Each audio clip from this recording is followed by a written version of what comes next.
नमस्कार विद्यार्थियों, मैं हूं सोनू कुमार और एक बार फिर से स्वागत है आपका मैथ क्लासेस गार्ड अकेडमी। तो चलिए, लास्ट वीडियो में हमने एक्सरसाइज नंबर 10.2 में 8 तक प्रश्न कर लिए थे और आज हमारे पास जो प्रश्न है वो 9 और 10 का, सिर्फ 2 ही प्रश्न है 9 और 10 का, जैसा कि आप बोर्ड पे देख सकते हो। तो चलिए इसके बारे में हम लोग पढ़ते हैं। 9 का जो प्रश्न है उसने बोल रखा है कि त्रिभुज एबीसी का लंब केंद्र एच है। क्या दे रखा है कि एक त्रिभुज है एबीसी, तो मैंने बना दिया साइड में। देखिए पहले समझ लेते हैं कि एक त्रिभुज हमने बना लिया बड़ा सा ए बी और सी, ये बना लिया ए बी सी। इसका लंब केंद्र क्या आ गया एच। चलिए बड़ा बना लेते हैं, अच्छे से बड़ा बना लेते हैं। देखिए ये लो, मान लो ये एक त्रिभुज है ए बी सी जिसका लंब केंद्र क्या है एच है, ए बी और सी। इसका लंब केंद्र क्या आ गया एच है। ये इस साइड से बड़ा बन गया, कोई दिक्कत वाली बात नहीं, कहीं भी बना लेना, ठीक है। ये अपने पास एक त्रिभुज है जिसका लंब केंद्र क्या है एच है। लंब केंद्र की जब अगर बात आती है तो लंब केंद्र का मतलब होता है शीर्ष लंबों का कटान बिंदु। देखिए यहां लिख देता हूं मैं लंब केंद्र। लंब केंद्र का जब नाम आता है तो आप लोग समझेंगे क्या कि शीर्ष लंबों का कटान बिंदु। शीर्ष लंबों का क्या भैया कटान बिंदु है। शीर्ष लंबों का क्या है कटान बिंदु है। इसमें दे रखा कि एक त्रिभुज एबीसी है जिसका लंब केंद्र क्या दे रखा अपने को एच दे रखा है। देखिए क्या दे रखा है एच दे रखा। तो मान लेते हैं लगभग लंब केंद्र यहां होगा एच, या फिर वैसे बनाए हम लोग इसके शीर्ष लंब खींच के तो भी ये लंब केंद्र हम दर्शा सकते हैं। देखिए मान लिया कि मैंने ये इसका एक शीर्ष लंब है जो क्या है एडी है, दूसरा ये वाला मान लेते हैं जो क्या है बीई है, और तीसरा जो है ये मान लिया कि अपने पास क्या है सी से एफ है। ये लंब केंद्र है अपने पास। जो जहां पे काटेंगे तीनों के तीनों वो ले लिया हमने एच, क्योंकि लंब केंद्र का जो पॉइंट दे रखा है वो कितना दे रखा है एच दे रखा है। कटान बिंदु ही होता है किनका शीर्ष लंबों का कटान बिंदु क्या होता है अपने पास लंब केंद्र होता है। अब इसमें देखिए क्या बोल रखा प्रश्न में, इसने बोला कि ए एच बी एच और सी एच। देखिए ये वाला ए एच हो गया, ये वाला बी एच हो गया, यहां से यहां तक क्या हो गया सी एच हो गया। दोबारा से देखिए ए से एच, दूसरा दे रखा अपने को बी से एच और तीसरा क्या दे रखा सी से एच, ठीक है। आगे क्या हो रहा है सी एच के मध्य बिंदु क्रमशः एक्स वाई और जेड है। मान लेते हैं कि इसका मध्य बिंदु ये है जिसका मैंने नाम दे दिया एक्स, इसका मध्य बिंदु ये है जिसका नाम दिया मैंने वाई, और इसका मध्य बिंदु ये है जिसका नाम दिया हमने जेड नाम दे दिया। तो एक्स वाई और जेड है, तो सिद्ध कीजिए कि त्रिभुज एक्स वाई जेड का लंब केंद्र तथा लंब केंद्र क्या है एच है। सिद्ध करना अपने को त्रिभुज एक्स वाई जेड का, त्रिभुज X Y Z, X Y और जेड। इसका मतलब हुआ कि हमें एक्स और वाई को मिलाना पड़ेगा। तो मैंने एक्स और वाई को मिला दिया भैया, वाई और जेड को मिला दिया, और जेड और किसको मिलाया वाई को मिला दिया। अब इसने बोला कि एक्स वाई जेड का भी लंब केंद्र क्या है एच ही है। दोबारा समझिए इसने क्या बोला था, इसने बोला कि एक त्रिभुज है ए बी और सी, जो ये रहा त्रिभुज बड़े वाला ए बी और सी। इसने बोला कि इसका जो लंब केंद्र है वो क्या है एच है। तो एच हमने लंब केंद्र बना लिया था, शीर्ष लंब खींच के क्या बनाया हमने इसका लंब केंद्र बना लिया था। दूसरी बात इसने बोली कि इस ए एच और बी एच और सी एच का जो मध्य बिंदु है, सी एच का जो मध्य बिंदु है क्रमशः एक्स वाई और जेड है, तब सिद्ध कीजिए कि त्रिभुज एक्स वाई और जेड का लंब केंद्र भी क्या है एच है।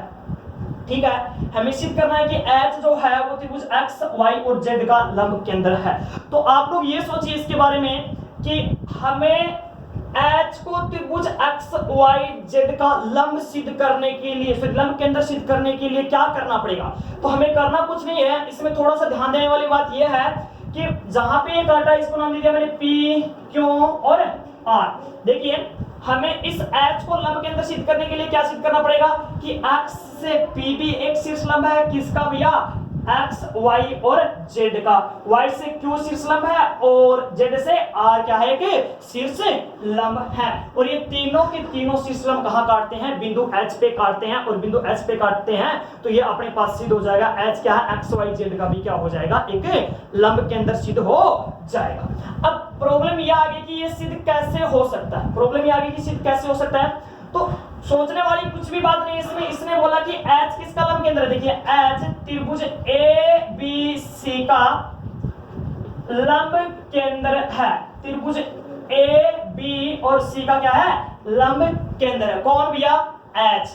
देखिए एच अगर त्रिभुज एबीसी का लंब केंद्र होगा तो समझने वाली बात यह है कि जो एडी है वो तो किसका लंब होगा, बीसी का लंब होगा, और जो बीई है वो किसका लंब होगा भैया, एसी का लंब होगा, और जो सीएफ है वो किसका लंब होगा, एबी का लंब होगा। तीनों की तीनों बातें क्लियर हुई। इसमें क्या दे रखा था कि एच जो है त्रिभुज एबीसी का लंब केंद्र है, लंब केंद्र तो एडी बीई और सीएफ क्रम से भुजा एबी बीई और सॉरी बीसी एसी व एबी का क्या होगा भैया, शीर्ष लंब होंगे। अब यहां तक ये चीज तो हमने यहां से निकाल ली, ये जो पॉइंट है हमारे काम आने वाला है, ये जो पॉइंट है हमारे काम आने वाला है। अब हमें देखना ये है कि एक्स पी को इसका लंब कैसे सीधे करें। तो हमें ये त्रिभुज उठाना, कौन सा त्रिभुज, त्रिभुज बी एच सी में। देखिए बी एच सी में क्या है, y जो है वो बी एच का मध्य बिंदु है, और जो z है वो किसका भैया, सी एच का मध्य बिंदु है। लिख रखा है देखिए y बी एच का मध्य बिंदु है और z जो है वो किसका, सी एच का मध्य बिंदु है। हमने एक पर में पढ़ी थी कौन सी, कि किसी त्रिभुज में दो भुजाओं के मध्य बिंदुओं को मिलाने वाली रेखा तीसरी भुजा के समांतर गुजरती है। तो देखिए ये अपने पास त्रिभुज था, इसका मध्य बिंदु ये है इस भुजा का, और इस भुजा का मध्य बिंदु ये, और जब इन दोनों को मिलाने वाला रेखाखंड तीसरी भुजा कौन सी होगी, रेखाखंड तीसरी भुजा होगी बीसी के समांतर गुजरेगा। अर्थात मेरे पास यहां से कॉन्सेप्ट आ गया क्या, कि जो वाई जेड है वो किसके समांतर होगा भैया, बीसी के समांतर होगा। वाई जेड किसके समांतर होगा, बीसी के समांतर होगा। अब आपको देखने वाली बात यह है कि ये समीकरण एक दे दो और इसको ए दे दो। देखिए समीकरण ए व एक की तुलना करने पर, इन दोनों की तुलना करने पे मेरे पास क्या आता है, देखिए बीसी वाई जेड के समांतर है, बीसी वाई जेड के समांतर है, तो एडी अगर बीसी पे लंब है तो एडी किस पे लंब होगा, वाई जेड पे भी लंब होगा। एडी किस पे लंब होगा भैया, वाई जेड पे भी लंब होगा। एडी जो है वो वाई जेड पे भी लंब होगा। क्यों होगा, क्योंकि वाई जेड वो है वो किसके, बीसी के समांतर है। देखिए ये वाला जो पार्ट है अगर वो इस एडी पे 90 डिग्री का बनाएगा तो इस पे भी बनाएगा, क्योंकि ये वाली जो रेखा है इसके क्या जस्ट समांतर है। ये चीज समझ में आई। चलिए आगे थोड़ा सा बढ़ाते हैं। एडी जो है, एडी देखिए एडी का वो पार्ट ले लो जो त्रिभुज एक्स वाई जेड में पड़ता है। एक्स वाई जेड में कौन सा पड़ता है, सिर्फ एक्स पी ही पड़ता है। That means X P is perpendicular on Y Z. That means X P जो है वाई जेड का क्या है, अपने पास लंब, शीर्ष लंब है। इसको समीकरण कुछ भी दे दो, चलो इनको 2 और ये दे दिया 3, इसको देना स्टार्ट करो आप 4, दे दिया, इसको दे दिया हमने 4। इसी प्रकार देखिए, इसी प्रकार यहां से शॉर्टकट समझने की कोशिश करते हैं। इसी प्रकार यही चीजें होंगी, हम जब लिखेंगे डिटेल से लिख देंगे। इसी प्रकार हमें इस वाले त्रिभुज को उठाना है, इस वाले त्रिभुज को उठाना है। इस वाले त्रिभुज में क्या होगा, देखिए जेड जो है सी एच का मध्य बिंदु है और एक्स जो है ए एच का क्या है, मध्य बिंदु है। ये एक्स जो है ए एच का मध्य बिंदु है और जेड जो है वो सी एच का मध्य बिंदु है, और इनको जो मिलाने वाली रेखा है तीसरी भुजा के क्या गुजरेगी, समांतर गुजरेगी। किसके गुजरेगी भैया, तीसरी भुजा के समांतर गुजरेगी। अब हमें देखना ये था कि एक्स जेड समांतर तो गुजर गई, किसके भैया, एसी के समांतर गुजर गई। यहां तक कॉन्सेप्ट क्लियर हो गया। अब हमें देखिए कि जो बीई था वो लंब था किस पे, एसी पे। कहां से भैया, समीकरण 2 से, और इसको दे दो बी। समीकरण बी व 2 की तुलना से, समीकरण बी व 2 की तुलना से, तो बी व 2 की तुलना से क्या है अपने पास, बीई एसी पे लंब था तो बीई किस पे लंब होगा भैया, एक्स जेड पे भी लंब होगा। किस पे लंब होगा, एक्स और जेड पे भी क्या आएगा, लंब आएगा। चलिए इस साइड लिख लेते हैं कि जो बीई होगा वो लंब होगा किस पे, एक्स जेड पे भी लंब होगा। अब इसी प्रकार से इधर वाले पार्ट को आप डायरेक्टली लिख देता हूं मैं, या फिर आप सोल्व भी कर सकते हो, लेकिन हम लोग जब पूरा कंप्लीट इसको लिखेंगे तब देखिए अच्छे से लिखेंगे दोबारा से कि ये जो वाला है कौन सा, अपने पास इस त्रिभुज में आर और जेड, उसी प्रकार इसी प्रकार देखिए, सॉरी बीई का हमने पूरा पार्ट लिया, अभी तक वो वाला पार्ट नहीं लिया जो त्रिभुज एक्स वाई जेड में पड़ता है। तो एक्स वाई जेड में कौन सा पड़ता है, वाई क्यू। तो वाई क्यू लंब किस पे होगा, एक्स जेड पे। देखिए सोचने वाली बात नहीं है, ये पूरा का पूरा बीई अगर इस पे लंब है और इस पे भी लंब है, इसका मतलब ये लाइन सेम है ना, बस छोटा सा पार्ट लिया तो ये भी क्या होगा, इस पे लंब ही होगा। अब इससे थोड़ा और आगे बढ़ते हैं। इसी प्रकार से देखिए ये जो अपने पास था सी एफ एसी पे लंब था, तो ये रेखा है वो इसके समांतर है, तो इस पे भी लंब होगी, और जब ये इस पे लंब होगी, इस पे लंब होगी, तो Z से R जो है या फिर R Z जो है वो लंब होगा किस पे, X और Y पे भी लंब होगा।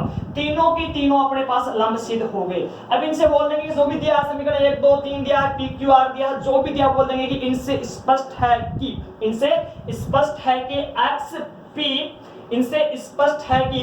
X P Y क्यों तथा Z R तीनों की तीनों शीर्ष लंब है जो बिंदु H पर काटते हैं। अतः त्रिभुज X Y Z का लंब केंद्र H है। ये हमारा प्रश्न कंप्लीट होता है इसी के साथ। अब हम लोग इसको लिखना स्टार्ट करते हैं।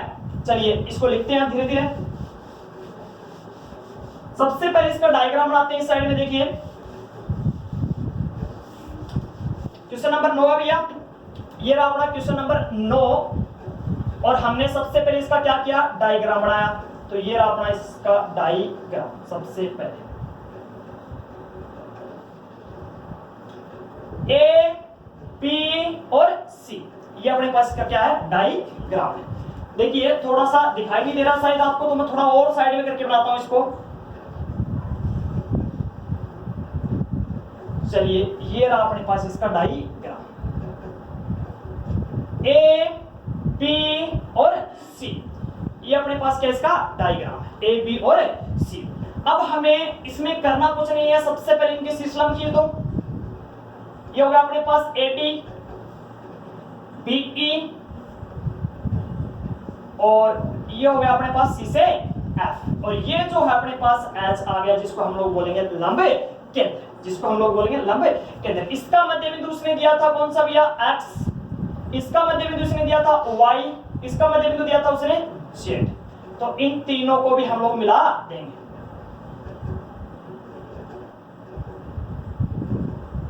एक मिनट भैया, थोड़ा सा पीछे करो इसको। हाँ लो, अब मिला दो इसको। अब हमने क्या किया, इनको मिला दिया, तीनों को मिला दिया।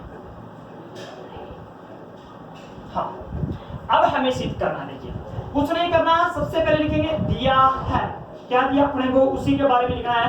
सबसे पहले जो दिया है वो लिखेंगे कि क्या, कि त्रिभुज ABC का लंब केंद्र H है। ये चीज क्लियर हुई कि त्रिभुज ABC का लंब केंद्र क्या है, H है। यहां तक तो कोई प्रॉब्लम नहीं कि त्रिभुज ABC का लंब केंद्र क्या है, H है। उसके बाद इसको जब आगे बढ़ाते हैं तो और क्या दे रखा अपने को, कि AH BH व CH का मध्य बिंदु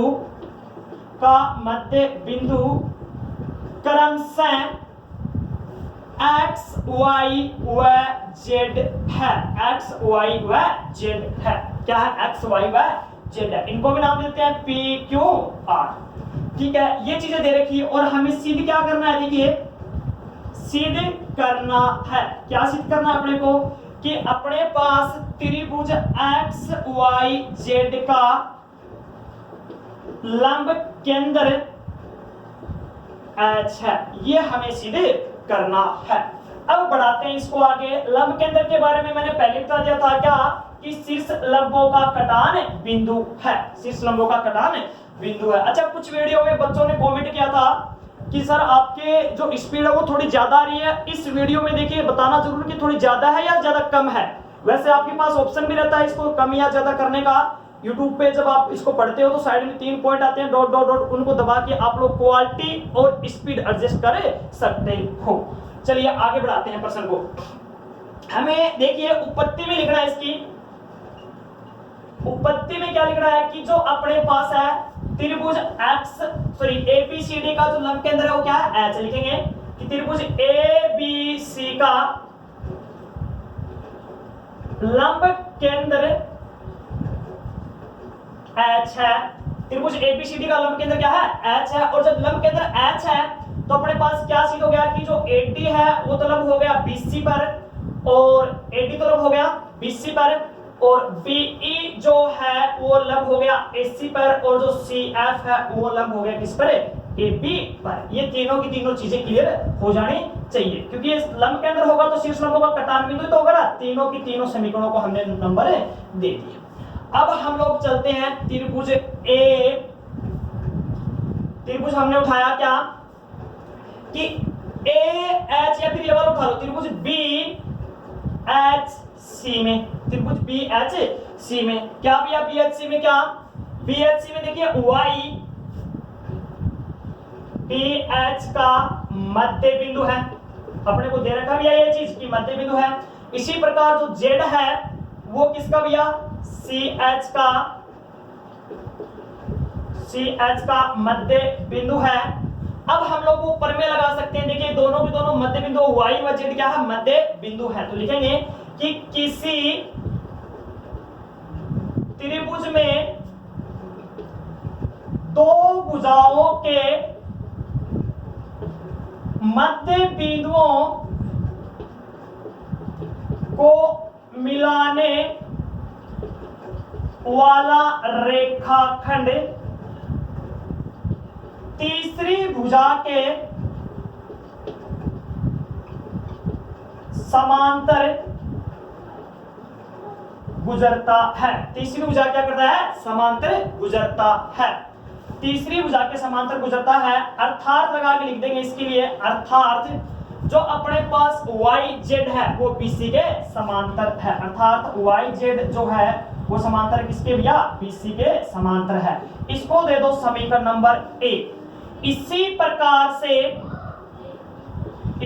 से किसमें भैया, त्रिभुज AHC में क्या हो जाएगा भैया कि एक्स जेड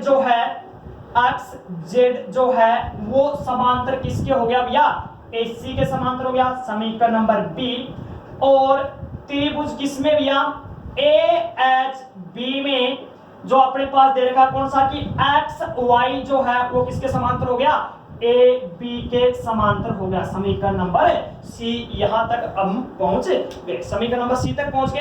अब हमें करना कुछ भी नहीं है इसमें, देखिए सोचने वाली बात ये थी कि समीकरण A व 1 की तुलना करने पर, समीकरण A व 1 की तुलना से, समीकरण A व 1 की तुलना से, A व 1 की तुलना से क्या पता चला कि AD BC पे लंब है और YZ BC के समांतर है, तो AD किसके समांतर होगा भैया, AD किस पे लंब होगा, YZ पे लंब होगा। तो AD किस पे लंब होगा, YZ पर लंब होगा।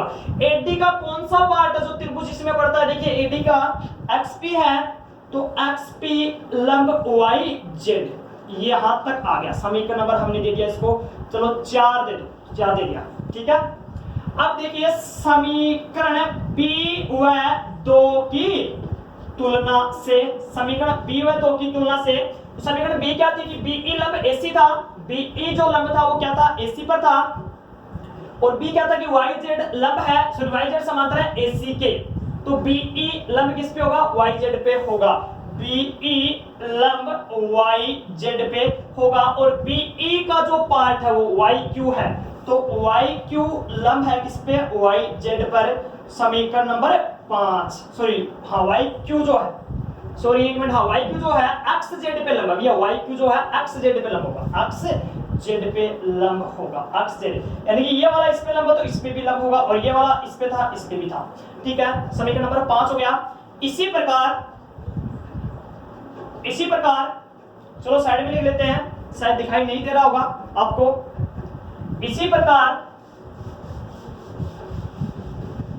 इसी प्रकार हमने जब तुलना की, इसी प्रकार जब हमने तुलना की थी, सॉरी वो मिटा दिया भैया, चलो आप लोग डायरेक्ट लिख देना कि इसी प्रकार हमारे पास क्या होना चाहिए, इसको लंब सिद्ध कर दिया, इसको लंब सिद्ध कर दिया, तो डायरेक्ट लिख रहा हूं भैया जेड आर या फिर आर जेड जो है, तुलना करके आप लोग समीकरण आपके पास लिखी हुई है, मैंने मिटा दिए तो आप लोग देख लेंगे, ठीक है। जो जेड आर है वो लंब होगा किस पे भैया, एक्स और वाई पे लंब होगा, समीकरण नंबर 6। तो देखिए लिखेंगे कि समीकरण 4, 5 व 6 से स्पष्ट है कि क्या स्पष्ट है भैया कि एक्स पी वाई क्यू व आर जेड त्रिभुज एक्स वाई जेड के शीर्ष लंब है, शीर्ष लंब हैं जो बिंदु H पर प्रतिच्छेद करते हैं, अर्थात त्रिभुज एक्स वाई जेड का लंब केंद्र H है। यहां तक हमारा ये क्वेश्चन कंप्लीट हो जाता है। अगर समझने में कुछ प्रॉब्लम हो तो आप लोग कमेंट कर सकते हो। तो चलिए अब बढ़ाते हैं नेक्स्ट क्वेश्चन की तरफ, जो इस एक्सरसाइज का लास्ट क्वेश्चन होगा। और उसमें समझने वाली बात कुछ भी नहीं है, डायरेक्टली उस प्रश्न को हम लोग कर लेंगे। बहुत ही आसान सा है, सिंपल सा प्रश्न है, कुछ ज्यादा हार्ड भी नहीं है। देखिए क्या बोल रखा है इसने बोला कि त्रिभुज एबीसी की भुजा बीसी में वह बिंदु किस प्रकार याद करेंगे। त्रिभुज एबीसी की भुजा, यानी कि अपने पास एक त्रिभुज एबीसी होगा तो डायग्राम बना देते हैं। पहले ही ये बना लिया हमने एक डायग्राम, त्रिभुज ए बी और सी। त्रिभुज ए है, बी है और सी है। त्रिभुज एबीसी की भुजा बीसी में वह बिंदु किस प्रकार याद करेंगे। बीसी में याद करना भैया जो भुजाओं एबी और एसी से समदूरस्थ है, एबी व एसी से समदूरस्थ है, ये करना अपने को याद। तो सबसे पहले डायरेक्टली हम लोग इसका हल में ही कर लेते हैं, उपपत्ति उपपत्ति करने की जरूरत नहीं है। अपने पास ये कोण ए है, तो सर्वप्रथम क्या करेंगे हम लोग, कोण ए का क्या खींचेंगे भैया, एक अर्धक खींचा। कोण ए का हमने क्या खींचा, एक अर्धक खींचा, ए का अर्धक खींच दिया। चलिए ये रहा अपने पास कोण ए का एक अर्धक, जो कोण 1 और 2 है। और इस अर्धक पे एक बिंदु हमने P लिया और P से एक लंब तो हमने ये डाला और एक लंब हमने क्या किया, ये डाल दिया। ठीक है, ये वाला लंब डाल दिया और एक लंब हमने क्या किया, ये वाला डाल दिया। इसको मैंने दे दिया M और इसको नाम दे दिया मैंने N। तो देखिए इसको लिखते हैं कैसे कैसे सिद्ध होगा कि त्रिभुज ABC में कोण A का एक अर्धक AD या फिर AX ले लो, इसको यहां आगे तक बढ़ा लो, AX ले लो, कुछ भी ले लो, यहां D होगा, ये AX खींचा, AX खींचा। यहां तक हमने क्या किया, इसका एक अर्धक खींच दिया। अब देखिए अर्धक AD पर या फिर लिख देंगे कि AX पर एक बिंदु P लिया जिससे